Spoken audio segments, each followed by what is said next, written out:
ভাই আপনার চেয়ারটা দেখছেন, আপনার চেয়ারটা দেখে কিন্তু বোঝা যাচ্ছে আজকের প্রধান আকর্ষণ কিন্তু আপনি। অতএব আমরা কিন্তু সবাই আপনার কাছেই চাবো জিনিসগুলো, এটা কিন্তু বুঝতে হবে আপনাকে। এখন নূর ভাইয়ের একটা কথা বলি ভাই। আবার নূরের পেছনের ইয়েটা দেখেন, নূরের পেছনের পর্দাটা দেখেন, এটার দাম কিন্তু বেশি না, 1300 টাকা হবে। নূর ভাইয়ের একটা কথা বলি। নূর ভাই বলেছেন যেটা নিয়ে সবচেয়ে আওয়ামী লীগ এখন ব্যবসাটা করে, যে মুক্তিযুদ্ধের মানে নেতৃত্ব দেয়া দল হচ্ছে গিয়ে আওয়ামী লীগ। আমি ইতিহাসের পাতা থেকে কোট আনকোট কিছু কথা বলি।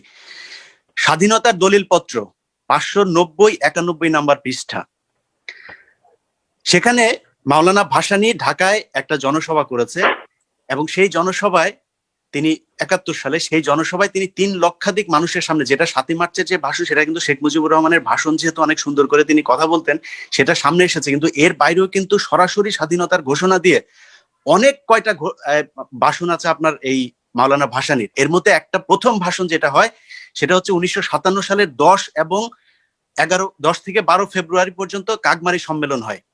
ঐতিহাসিক সেই কাকমারি সম্মেলনে তিনি পাকিস্তানকে বলেছেন যদি এরকম চলতে থাকে তাহলে আসসালামু আলাইকুম। মাসুদ কামাল ভাই আছে আমার সিনিয়র সাংবাদিক, আমার কোনো তথ্য ভুল হলে আমাকে বলবেন।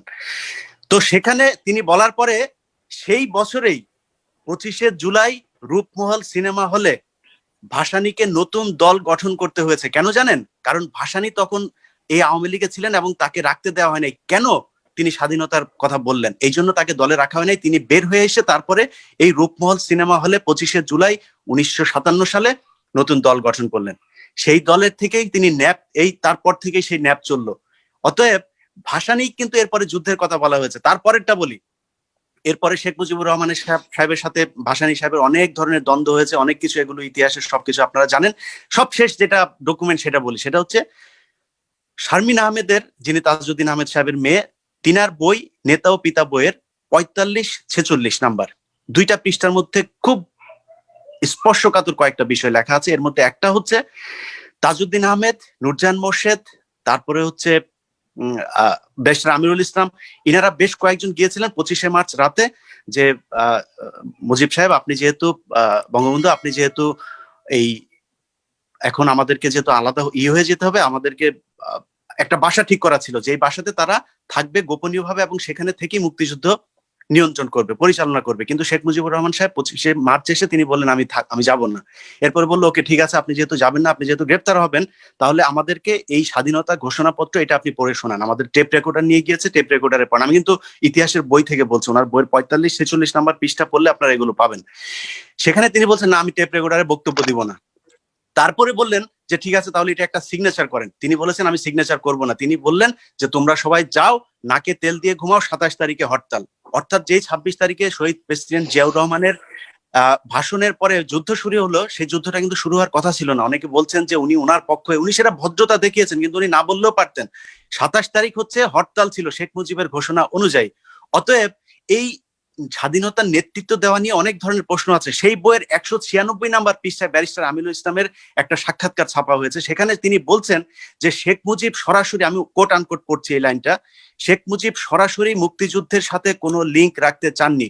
উনি হয়তো একটি নেগোসিয়েশন চাচ্ছিলেন। শেখ মুজিব জানতেন তাকে হত্যা করা হবে না, সেজন্য তিনি গ্রেপ্তার হয়েছিলেন। কোট আনকোট বললাম রাব্বানি ভাই, আমি কিন্তু আমার লেখা বই পড়ছি না, তাজউদ্দিন আহমেদ সাহেবের মেয়ে শারমিন আহমেদের বইতে পড়ছি। সব শেষ, আমি ওই যে আমার সেই দর্শকের বক্তব্যের প্রশ্নটা উত্তর দিতে চাই, যে কুষ্টিয়াতে যে ভাস্কর্য ভাঙা হয়েছে, আর যে সেই কুষ্টিয়া জেলার এসপি যে বক্তব্য দিয়েছে সেটা নিয়ে ওনার একটা আক্ষেপ ছিল। ভাই, কুষ্টিয়া জেলার যারা এখন এই যে এই বয়সের যারা এসপি, তারা সবাই কিন্তু ছাত্রলীগ থেকেই গিয়েছে। তো এই ব্যক্তি সেখানে যে আছেন খুব নিজেদের লোক, সেটা কিন্তু সরকার আগে থেকেই জানতো বলেই সেখানে শেখ মুজিবুর রহমানের ভাস্কর্যটা ভাঙা হয়েছে। শেখ মুজিবের ভাস্কর্য যে কোনো মাদ্রাসা ছাত্র ভাঙে নাই, সেটার প্রমাণ হচ্ছে ওই ভাস্কর্য যারা ভাঙতে যাচ্ছিল তাদের পেছনে পেছনে সিসি ক্যামেরা হাঁটছিল। এটাই হচ্ছে সবচেয়ে বড় প্রমাণ। এই পৃথিবীতে এখন পর্যন্ত এরকম সিসি ক্যামেরা আমি দেখি নাই, যে যারা ভাঙতে যাচ্ছে তাদের বাড়ি থেকে শুরু করে ফলো করে একেবারে ভাঙা পর্যন্ত ফলো করেছে, এবং সুন্দর করে কোনো দিকে তাকায় না। হাতুড়িও সেই জায়গায় রেডি ছিল, হাতুড়ি দিয়ে। তো এখন হাতুড়ি কাদের জাতীয় প্রতীক সেটা তো আমরা জানি। অতএব এটা নিয়ে তো কথা বলার কিছু নেই ভাই।